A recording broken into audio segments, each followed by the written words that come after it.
శ్రీమద్ భగవద్గీత ఆధ్యాత్మిక రహస్యాలు అనే శీర్షికలో భగవద్గీతను గురించి ధారావాహిక ప్రసంగం చేస్తున్నారు త్రినాథ్ గారు.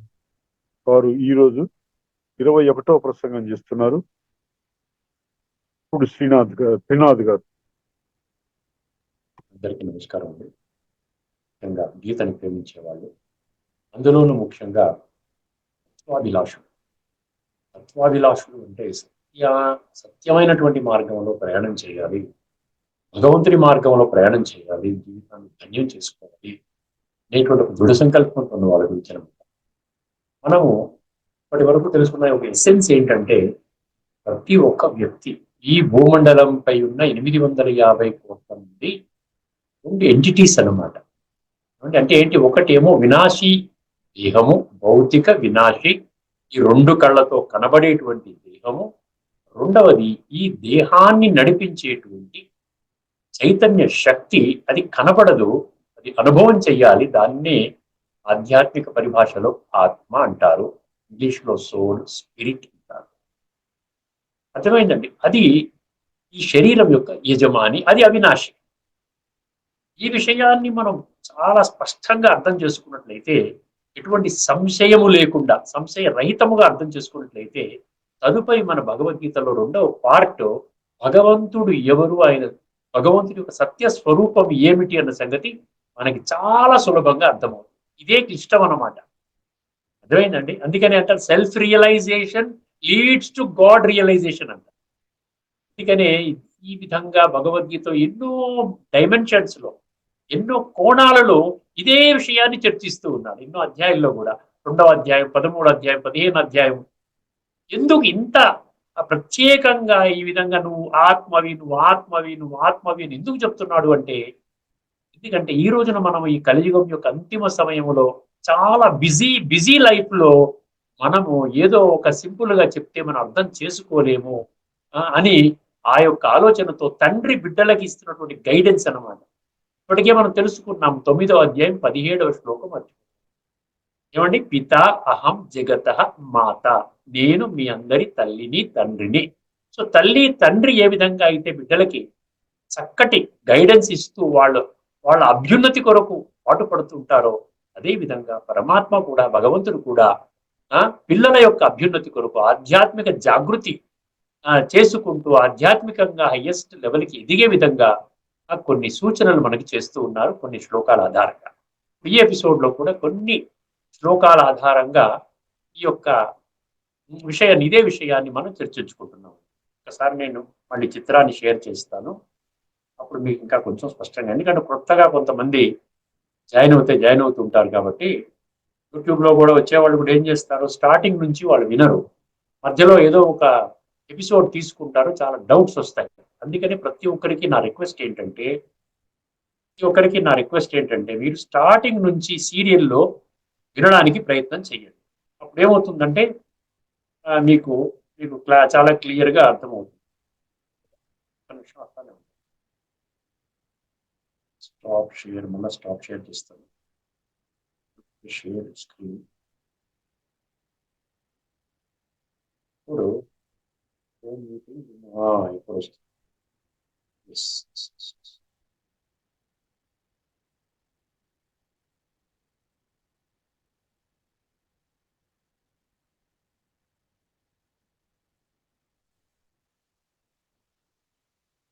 చిత్రం కనబడుతుందండి మీకు? వెంకటేశ్వర్లు గారు, చిత్రం కనబడుతుందా? కనపడుతుందండి. ఓకే, థ్యాంక్స్ అండి.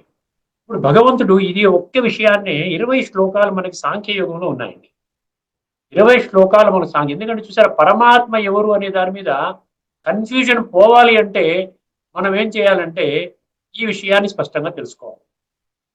మన మామూలుగా చూసారా, జ్ఞానము యొక్క నిర్వచనము ఎప్పుడైనా మీరు అర్థం చేసుకోవడం ప్రయత్నం చేశారా? జ్ఞానం అంటే ఏమిటి? భగవద్గీతలో చాలా స్పష్టంగా, యథార్థంగా, వాస్తవికంగా భగవంతుడే ఆ యొక్క నిర్వచనాన్ని ఇవ్వడం జరిగిందండి. అది 13వ అధ్యాయంలోని 2వ శ్లోకం. మనం మామూలుగా జ్ఞానం అంటే శాస్త్రజ్ఞానము అనుకుంటాం. వీరు వేద పండితుడండి అంటారు. ఈ ఉపనిషత్తుల సారాంశం అంతా కూడా చాలా చక్కగా ఎక్స్ప్లెయిన్ చేస్తారండి. వీరు ఒక జ్ఞాని అంటారు. అదేవిధంగా ఈ రామాయణ మహాభారత ఇతిహాసాలన్నీ కూడా వీళ్ళు చాలా చక్కగా చెప్తారండి. అదేవిధంగా ఎన్నో రకరకాల శాస్త్రాలు ఏవైతే ఉన్నాయో, హనుమాన్ చాలీసా నుండి విష్ణు సహస్రనామము, ఎన్నైతే శివపురాణము, విష్ణు పురాణం, సారీ, బ్రహ్మసూత్రాలు, ఇవన్నీ, భగవద్గీత, ఈ విధంగా కొంత పట్టు ఉందండి. ఈయన పరమ జ్ఞాని అని మనం అనుకోవడం తప్పు లేదు. ఎందుకంటే మనకి యథార్థంగా భగవంతుడు ఇచ్చినటువంటి నిర్వచనము, డెఫినేషన్ గురించి మనకి ఇప్పటి వరకు అవగాహన లేదు. భగవంతుడు జ్ఞానం యొక్క నిర్వచనము 13వ అధ్యాయం 2వ శ్లోకం. కొన్ని శ్లోకాలు, నేను ఇంపార్టెంట్ శ్లోకాలు సెలెక్ట్ చేసుకొని మీ దృష్టికి తీసుకొని వస్తున్నాను. ఎందుకంటే ఇక్కడ నేను కానీ బ్రహ్మకుమారిస్ కానీ ఈ జ్ఞానం చెప్పడం లేదు. భగవానువాచ ఎన్ని వందల శ్లోకాలు ఉన్నాయి? 574 శ్లోకాలు శ్రీ భగవానువాచ. ఇది ముఖ్యంగా మనం అర్థం చేసుకోవాల్సింది ఏంటంటే, గీత అంటే భగవానువాచ 574 శ్లోకాలు, అర్జున ఉవాచ 85 శ్లోకాలు, సంజయ్ ఉవాచ 41 శ్లోకాలు, ధృతరాష్ట్ర వాచ 1, ఇవన్నీ కలుపుకుంటే 701. అందులో 574 శ్లోకాలు చూసారు. ఇన్ని వందల శ్లోకాలు శ్రీ భగవాన్ ఉవాచ, గాడ్స్ డైరెక్ట్ స్పోకెన్ వర్డ్స్ అన్నమాట. అర్థమైందండి? అందుకని మనం ఈ దాంట్లో కూడా క్లారిటీ తెచ్చుకోవాలి. మనం ఏదైతే భగవద్గీత పట్ల మనము విశ్వసిస్తూ ఉన్నామో ఇప్పటి వరకు, అది గీతలో ఏ అధ్యాయంలో ఏ శ్లోకంలో చెప్పము.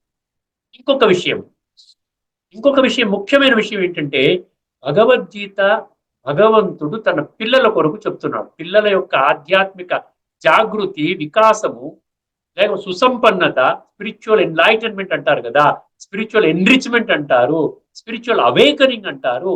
ఈ విధంగా దాని కొరకు ఇస్తున్నటువంటి జ్ఞానము అన్న సంగతి మనం ఇప్పుడు అర్థం చేసుకున్నాం. ఇప్పుడు ఎప్పుడైతే ఈ యొక్క విషయం మనకి స్పష్టమవుతుందో, 574 శ్లోకాల సారాన్ని మనం తెలుసుకునే ప్రయత్నం చేయాలి. అంతేగాని ఏదో ఒక అధ్యాయంలో ఒక 2 శ్లోకాలు, మీకు అనుకూలంగా వచ్చినటువంటి 2 శ్లోకాలు తీసుకొని దీని ప్రకారంగా నా జీవితాన్ని మార్చుకుంటున్నాను అని భావించడం సరి అయిన విధానం కాదు. ఎందుకంటే భగవంతుడు చెప్పినటువంటి మాటలు, భగవంతుడు అంటే తల్లి తండ్రి బిడ్డల ప్రతి చెప్పినటువంటి మాటల్లో మొత్తం 574 శ్లోకాలు మనం తీసుకొని దాని సారాంశము ఏమిటి? ఎందుకంటే భగవంతుడు ఎప్పుడు కూడా అండి తన సంతానం ఎంతమంది అయితే ఉన్నారో, 8.5 బిలియన్ పాపులేషన్ అంటారు కదా, 850 కోట్ల మంది మనుషులు ఉన్నారు కదా, మనలాంటి మనుషులు ఉన్నారు ఈ పుడమి మీద, వాళ్ళందరి యొక్క అభ్యున్నతి కోసం ప్రయత్నం చేస్తారండి. ఇలా కాదు, కొద్దిమంది ఈ విధంగా చేసి షార్ట్ కట్ లో వెళ్ళొచ్చు, కొద్దిమంది పురుషార్థం చేయకపోయినా పర్వాలేదు, కొద్దిమంది ఈ విధంగా చేయండి అనేది ఎప్పుడు కూడా చేయడండి. మన భౌతిక ప్రపంచంలో కూడా ఒక ఫ్యామిలీలో ఒక 9 పిల్లలు ఉన్నారంటే 9 పిల్లల యొక్క అభ్యున్నతి కోసమే తల్లి తండ్రి కష్టపడతారు. ఇదే ఫార్ములా ఆధ్యాత్మిక జగత్తులో కూడా. ఈ బ్యాక్గ్రౌండ్ లో అర్థం చేసుకుంటే మీకు చాలా ఈజీ అవుతుంది అన్నమాట. ఇప్పుడు చూడండి, 13వ అధ్యాయంలో 2వ శ్లోకం ఏం చెప్తుంది? క్షేత్రజ్ఞం చాపి మాం విద్ధి సర్వక్షేత్రేషు భారత, క్షేత్రజ్ఞ యోహ జ్ఞానం జ్ఞానం మతం మమ. క్షేత్రజ్ఞ యోహ జ్ఞానం యత్తత్ జ్ఞానం మతం మమ. మతం అంటే శ్రీమతం, నా యొక్క శ్రీమతం ప్రకారంగా, మమ అంటే నా యొక్క శ్రీమతం ప్రకారంగా ఎవరైతే ఈ శరీరం అనేది నాది అని అర్థం చేసుకుంటారో, నేను క్షేత్రజ్ఞుడిని, శరీరం యొక్క యజమానిని అని అర్థం చేసుకుంటాడో, వారు మాత్రమే జ్ఞానులు అంటున్నారు. భగవంతుడి నిర్వచనం ఇది. మరొక్కసారి చదువుతాను వినండి, చాలా ఇంపార్టెంట్ అనమాట. క్షేత్రజ్ఞం చాపి మాం విద్ధి సర్వక్షేత్రేషు భారత. ఇది మొదటి పంక్తి. సర్వక్షేత్రేషు అంటే సర్వ దేహాలు. క్షేత్రం అంటే దేహం అనుకున్నాం కదా, పొలం అనుకున్నాం కదా. ఈ యొక్క పొలము యజమాని అన్న సంగతి మీరు అర్థం చేసుకున్నారు. కానీ నన్ను తెలుసుకోవాలంటే మీరు యజమాని హోదాలోకి రావాలి. క్షేత్రం హోదాలో ఉంటే మీరు నన్ను పసిగట్టలేరు. మీరు మామూలుగా మేము మూఢత్వంలో ఏదైతే అనుకుంటున్నారో ఆ విధంగా అనుకుంటూ జీవితాన్ని గడిపేస్తారు. చివరికి నన్ను పొందకుండానే నా నుండి ప్రాప్తి చేసుకునే స్వర్గ వారసత్వాన్ని పొందకుండానే శరీరాన్ని చాలిస్తారు. ఎందుకంటే ఇప్పటి వరకు నేను చెప్పిన నిర్వచనాన్ని మీరు గ్రహించలేదు. క్షేత్రజ్ఞం చాభిమాం విద్ధి. విద్య అంటే తెలుసుకోండి.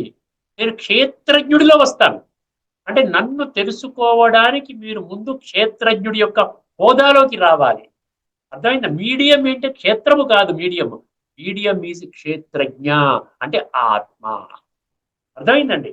ఆ ఆత్మిక స్థితిలో మీరు, అంటే ఆత్మని మీరు అనుభవం చేసుకుంటూ ఉన్నట్లయితే, ఆత్మల తండ్రి అయినటువంటి పరమాత్మ అయినటువంటి నన్ను, భగవంతుడినైనటువంటి నన్ను మీరు చాలా సులభంగా అనుభవం చేయగలుగుతారు. ఇదన్నమాట. తర్వాత రెండో పంక్తిలో ఏం చెప్పాడు? క్షేత్రజ్ఞయోహ జ్ఞానం. క్షేత్రము క్షేత్రజ్ఞుడి యొక్క జ్ఞానము ఎత్త జ్ఞానం మతం మమ. నా యొక్క మతము ప్రకారంగా, నా యొక్క ఎడ్యుకేషన్ ప్రకారంగా, గైడెన్స్ ప్రకారంగా మీకు ఏం తెలియజేస్తున్నాను? శాస్త్ర జ్ఞానములో బాగా కంఠోపాఠం పట్టుకొని అందులో ఉన్నటువంటి సారాంశాన్ని తెలుసుకొని ప్రచారం చేసేవాడని నేను జ్ఞానులు అనడం లేదు. క్షేత్రము క్షేత్రజ్ఞుడు, నేను ఆత్మని, శరీరము నాది అన్న స్పష్టమైన అవగాహన ఉంటూ ఆ విధంగా అనుభవం చేసేటువంటి విధానములో ప్రయాణము చేసేటువంటి వాళ్ళే సత్యజ్ఞానులు. ఇప్పుడు జ్ఞానము గురించి చెప్పాడు, అజ్ఞానం అంటే ఏమిటో చెప్పాడు కదా. అంటే ఎంత స్పష్టత చూడండి. అజ్ఞానం అంటే కూడా చెప్తే మనకేమవుతుంది? అప్పుడు మనకు అర్థమవుతుంది అన్నమాట. 7వ అధ్యాయంలో 13వ అధ్యాయంలోనండి జ్ఞానం యొక్క నిర్వచనము ఒక 5 శ్లోకాల్లో ఇవ్వడం జరుగుతుందండి. 13వ అధ్యాయంలో మీరు రాసుకోండి. ఇందాక చెప్పింది ఏంటి? 13వ అధ్యాయంలో 2వ శ్లోకము. అర్థమైందండి?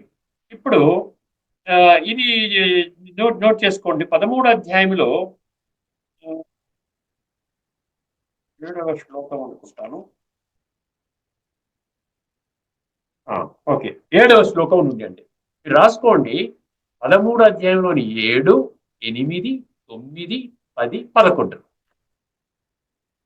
ఈ 5 శ్లోకాలలో ఆయన జ్ఞాని అంటే ఎవరు, ఆ జ్ఞానికి ఉండేటువంటి లక్షణాలు ఏమిటి అన్న విషయాన్ని ప్రస్తావించడం జరిగింది.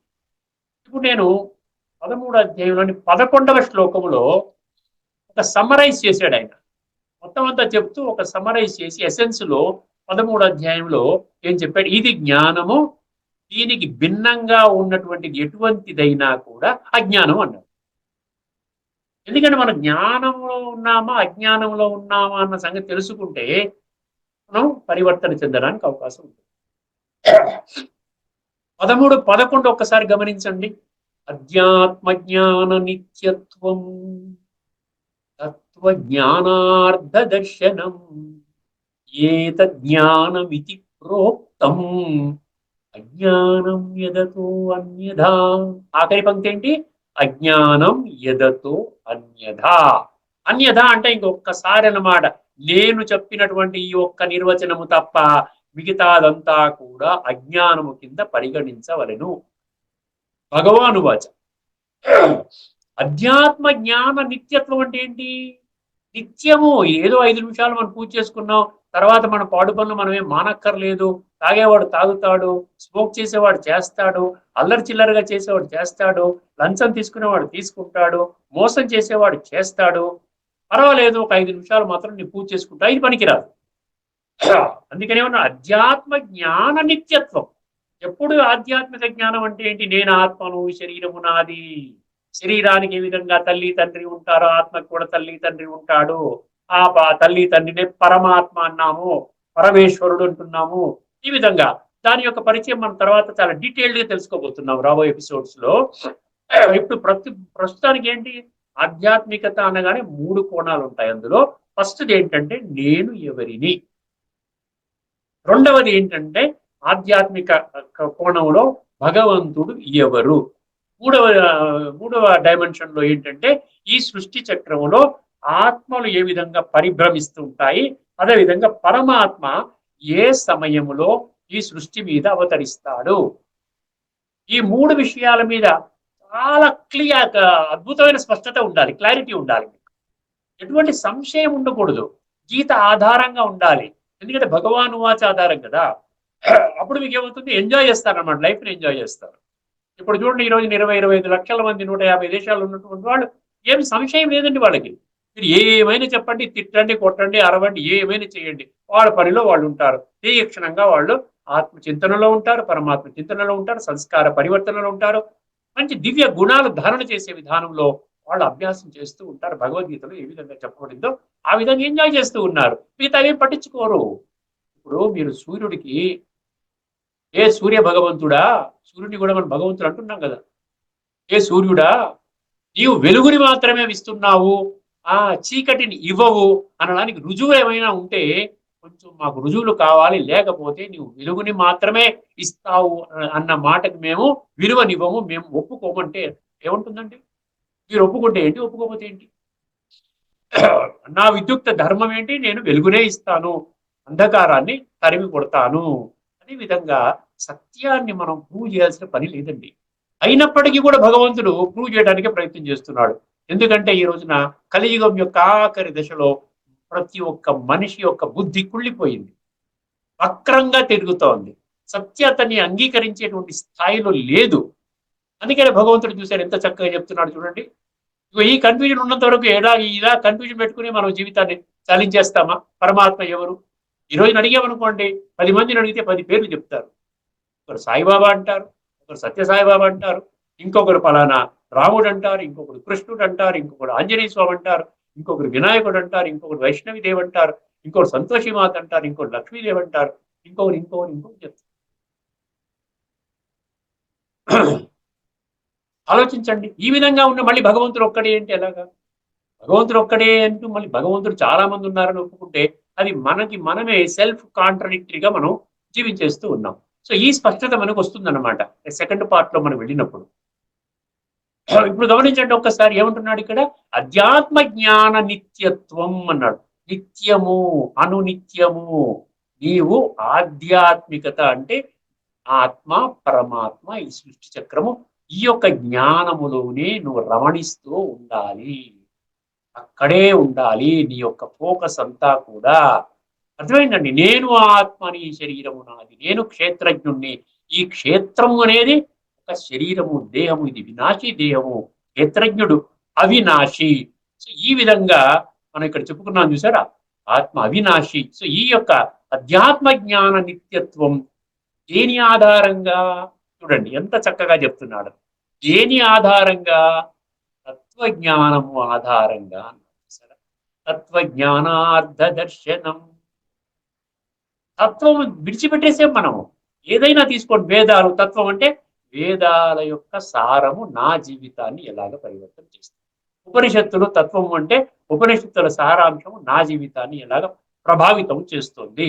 హనుమాన్ చాలీసా తత్వం అంటే ప్రతి దాంట్లో తత్వము అంటే నా కొరకు, తత్ అంటే అది, త్వం అంటే నీవు, అది నీ కొరకు.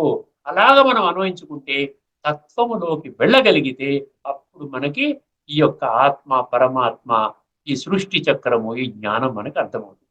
తత్వ జ్ఞానార్థ దర్శనం. రెండు పంక్తులు అయిపోయాయి. మూడో పంక్తి ఏమంటున్నాడు? ఏతజ్ఞానమితి ప్రోక్తం. ఇదే జ్ఞానం. జ్ఞానం అంటే ఇంకోటి ఏమీ అవసరం లేదు. అందుకనే బ్రహ్మకుమారిలో కనీసం 5-6 లక్షల మంది ఎటువంటి జ్ఞానం లేని వాళ్ళు, అకాడమిక్ లో కూడా 3వ తరగతి, 4వ తరగతి, 5వ తరగతి కూడా చదవినటువంటి వాళ్ళు ఒక 5-6 లక్షల మంది పరమాత్మతో ఆడుకుంటున్నారు. ఈ రోజున పరమాత్మతో వాళ్ళు మాట్లాడుకుంటున్నారు, పరమాత్మ శక్తులు, గుణాలు తీసుకుంటున్నారు ఈ యొక్క యోగం అనేటువంటి ఒక ప్రాసెస్ ద్వారా. అంటే అర్థం ఏమిటి? పరమాత్మని పొందడానికి లౌకికంగా అకాడమిక్ డిగ్రీస్ కానీ, శాస్త్ర జ్ఞానము కానీ అవసరము లేదు. ఇంకా ఎక్కువగా ఉంటే అది ప్రతిబంధకముగానే ఉంటుంది. కాబట్టి ఈ యొక్క వీటితో పని లేదు. ఏం చెప్పారంటే అధ్యాత్మ జ్ఞాన నిత్యత్వం తత్వజ్ఞానార్థ దర్శనం ఏతత్ జ్ఞానమితి ప్రోక్తం. లాస్ట్ పంక్తి ఏంటండి? అజ్ఞానం యదతో అన్యద. అజ్ఞానం యదతో, ఇదేం సంస్కృతం లేదు, ఏమీ లేదు, అచ్చ తెలుగులోనే అర్థం చేసుకోండి. అజ్ఞానం యదతో అన్యద. ఈ విషయం తప్పించి మిగతాదంతా అజ్ఞానం. ఒకవేళ కావాలంటే ఇందులోనే 13-11 ఏం చెప్పాడో ఒక్కసారి నేను చదివి చేస్తాను. ఇది భగవద్గీత గీతా ప్రశ్వాలం. ఆధ్యాత్మిక జ్ఞానమునందు నిత్య స్థితుడై ఉండుట. ఆధ్యాత్మిక జ్ఞానమునందు నిత్య స్థితుడై ఉండుట. తత్వజ్ఞానమునకు ప్రతిపాద్యుడు భగవంతుడే అని ఎరుంగుట. సరే, తత్వజ్ఞానానికి ప్రతిపాద్యుడు భగవంతుడు, ఇంకెవరు చెప్పలేరు తత్వం. తత్వము మీకు భగవాను వాచ 574 శ్లోకాల నుండి రావాలి కానీ ప్రపంచంలో ఇంకా ఇతరత్ర ఏ గ్రంథము నుండి కూడా మీకు తత్వజ్ఞానము రాదు. ఇవి అన్నీ అంటే ఆ ఏడవ శ్లోకం నుంచి చెప్పారు కదా, అమానిత్వం, అదంబిత్వం అని అక్కడ వస్తుంది. 7, 8, 8, 9, 10, 11 మనం 11 చెప్పుకుంటున్నాం కదా. అమానిత్వం మొదలుకొని తత్వ జ్ఞానార్థ దర్శనం వరకు గల ఇవన్నీ జ్ఞాన ప్రాప్తి సాధనములు. దీనికి విపరీతమైనది అజ్ఞానం. ఎంత చక్కగా చెప్పాడంటే మనం దీన్ని యాక్సెప్ట్ చేయాలి, లేకపోతే మనలో ఆధ్యాత్మిక పరిణితి అనేది రాదన్నమాట. ఒకసారి ఎందువలన మనిషి ఈ రోజున యాక్సెప్ట్ చేయలేకపోతున్నాడు, ఆ ఒక్క శ్లోకం కూడా నేను చెప్పి తర్వాత ఈ ఎపిసోడ్ మనం ఇక్కడితో మనం ముగించుకోవచ్చు. ఎందువలన ఈ రోజున మనిషి ఆత్మజ్ఞానాన్ని విస్మరిస్తున్నాడు? దీనికి మనకు ఆన్సర్ కావాలి. ఎందువలన విస్మరిస్తున్నారు? ఎంత సింపుల్ నాలెడ్జ్ని ఎందుకు యాక్సెప్ట్ చేయట్లేదు? నా ఒంట్లో బాగోలేదు అన్నప్పుడు నీవు శరీరం కాదురా నాయనా, నీవు ఒక చైతన్య శక్తివి, ఆత్మవి. నా మోకాళ్ళ చిప్పలు అరిగిపోయి అంటే నీ మోకాళ్ళ చెప్పులు అంటే నువ్వెవరివి? నీవు ఆత్మస్వరూపానివి. ఈ శరీరం అనేది నీది. ఆ శరీరములో ఒక అంగము మోకాళ్ళు, దాని చిప్పలు అరిగిపోతే వేసుకున్నావు. నువ్వు మోకాళ్ళ చిప్పలు కాదు, నువ్వు ఆ శరీరం యజమాని ఆత్మవి, క్షేత్రజ్ఞుడివి. ఎందుకు అర్థం చేసుకోలేకపోతున్నాడు? దానికి సమాధానం భగవంతుడే చెప్తున్నాడు 2వ అధ్యాయంలోని 53వ శ్లోకం. రాసుకోండి.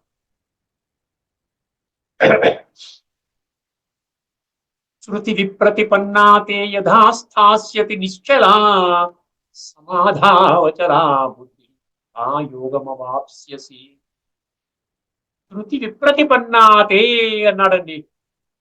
ఎందుకంటే నానా విధాలుగా మనం వింటున్నాం భగవంతుడి గురించి. ఎవరు ఏమి చెబితే అది ఒప్పుకుంటున్నాం. బుద్ధి వికటించింది. బుద్ధిని అసలు వాడడం లేదు. 100% అంధవిశ్వాసములో, మూఢ విశ్వాసంలో మునిగిపోయి ఉన్నాము. బుద్ధిని వాడండి అంటే నీకు బుద్ధి ఎదురా నాయన. ఎందుకంటే ప్రపంచం అంతా అంధవిశ్వాసంలో ఉన్నప్పుడు ఎవరైనా వచ్చి ఏమయ్యా అంధవిశ్వాసంలో ఉన్నారు, దీని ప్రకారంగా మీరు అంధవిశ్వాసంలో ఉంటే ఎక్కడికి వెళ్తారు? ఏం పొందలేరు కదా. బుద్ధిని వాడండి అంటే ఒప్పుకోరు. ఎందుకంటే మెజారిటీ అంధవిశ్వాసులు ఉన్నారు. ఒక మినిస్క్యూల్ కొద్ది మంది మాత్రమే కాస్త తత్వం ఆధారంగా ముందుకు వెళుతూ ఉంటే దాన్ని రిజెక్ట్ చేస్తారు. ఈ రోజున బ్రహ్మకుమారి అగెనిస్ట్ గా కూడా చాలా వీడియోస్ ఉన్నాయి. త్వరగా కొన్ని 100 ఉన్నాయి, అగెనిస్ట్ గా కూడా కొన్ని వీడియోస్ ఉన్నాయి. దానికి కూడా లక్షల వ్యూస్ ఉన్నాయి. ఎందుకు ఇష్టపడతారు? ఎందుకంటే అజ్ఞానములో ఎంజాయ్మెంట్ ఉన్నది.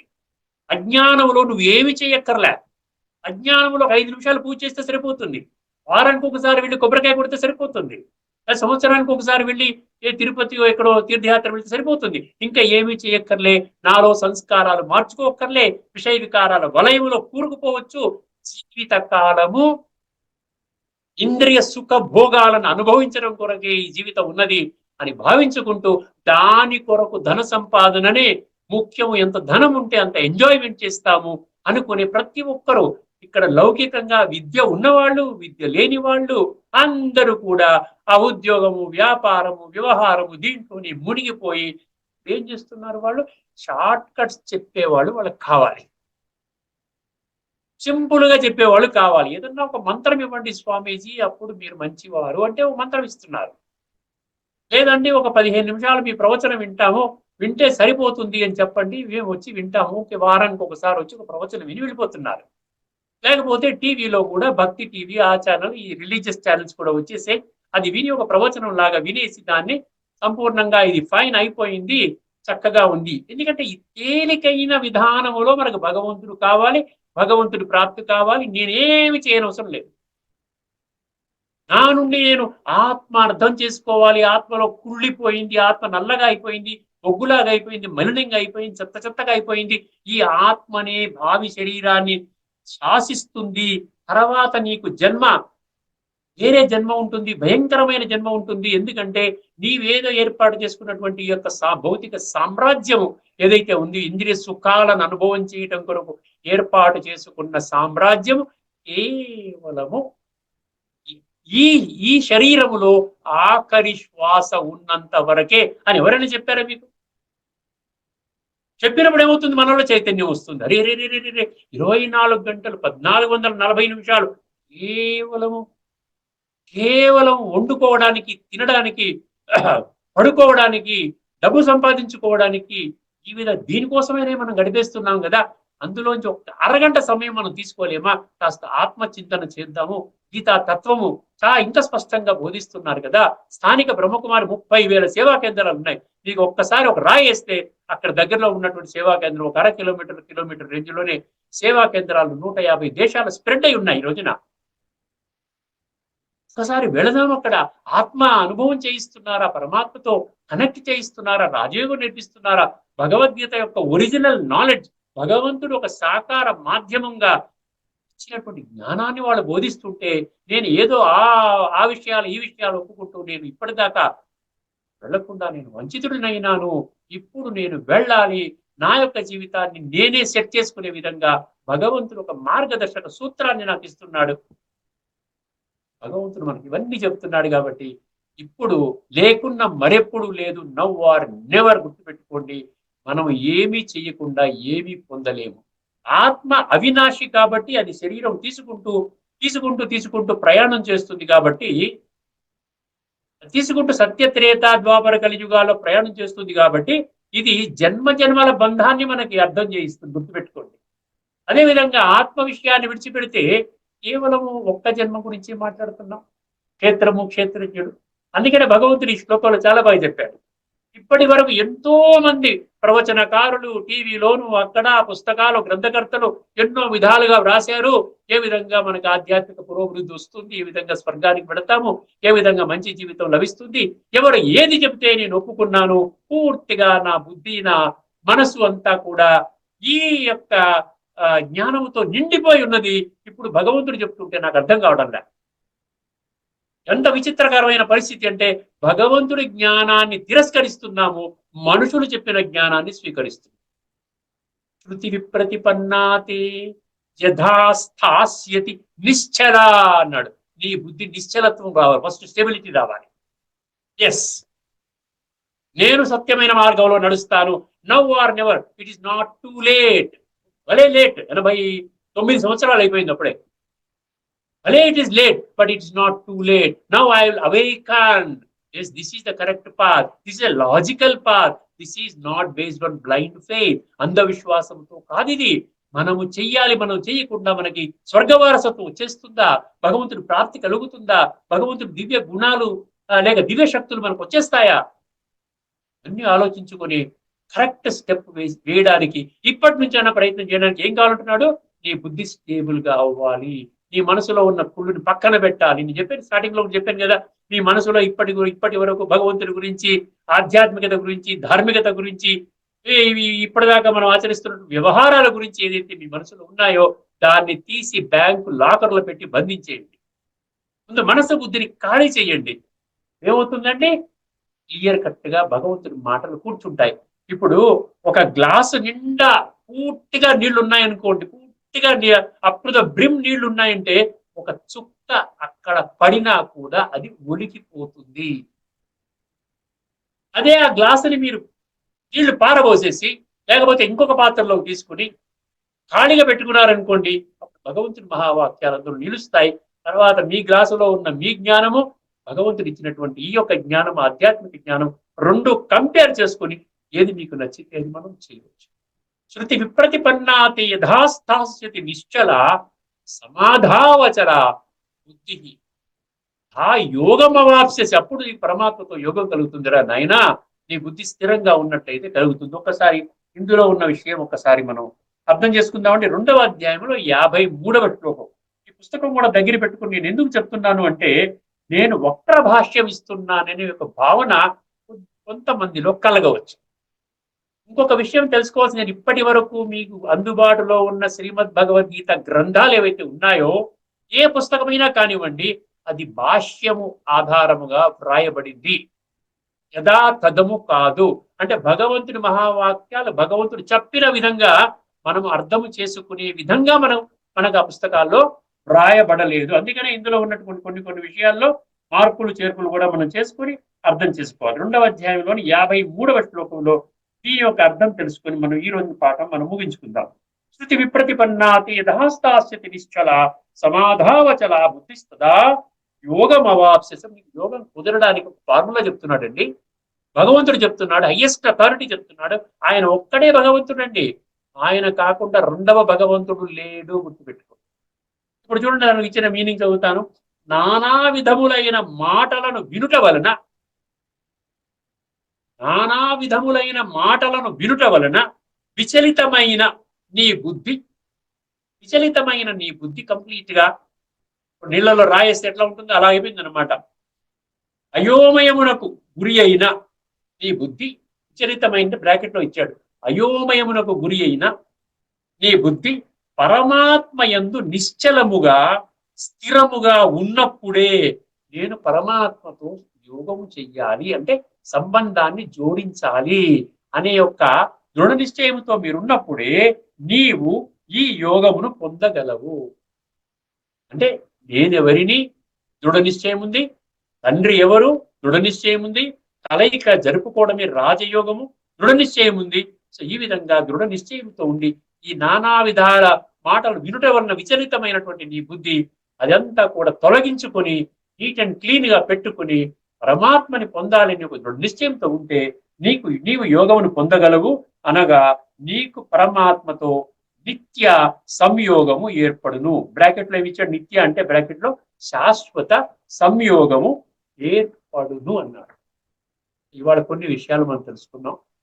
మరొక ఎపిసోడ్ లో మరికొన్ని విషయాలు తెలుసుకుందాం. ఎందుకంటే దీని మీద నేను ఫోకస్ చేస్తున్నానంటే, నేను వేరు శరీరం వేరు అన్న ఒక్క యథార్థ సత్యాన్ని మనము యాక్సెప్ట్ చేయగలిగితే, సంపూర్ణంగా బుద్ధి ద్వారా యాక్సెప్ట్ చేయగలిగితే, మొత్తము 701 శ్లోకంలో ఉన్నటువంటి భగవద్గీత మొత్తము సారాంశం, ముఖ్యంగా 574 భగవాను వాచ శ్లోకాల యొక్క సారాంశము మీరు ఈ బుద్ధిలో కూర్చోబెట్టుకుని దానికి అనుగుణంగా మీ జీవితాన్ని టర్న్ చేసుకోవడానికి అవకాశం ఏర్పడుతుంది.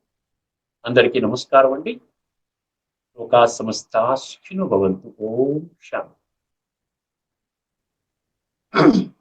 శ్రీమద్ భగవద్గీత ఆధ్యాత్మిక రహస్యాలు అనే శీర్షికలో ధారావాహిక ప్రసంగం చేస్తున్నారు శ్రీ త్రినాథ్ గారు. ఈనాడు శరీరము, ఆత్మలను గురించి విశ్లేషణాత్మక ప్రసంగం చేశారు. వారికి ధన్యవాదాలు.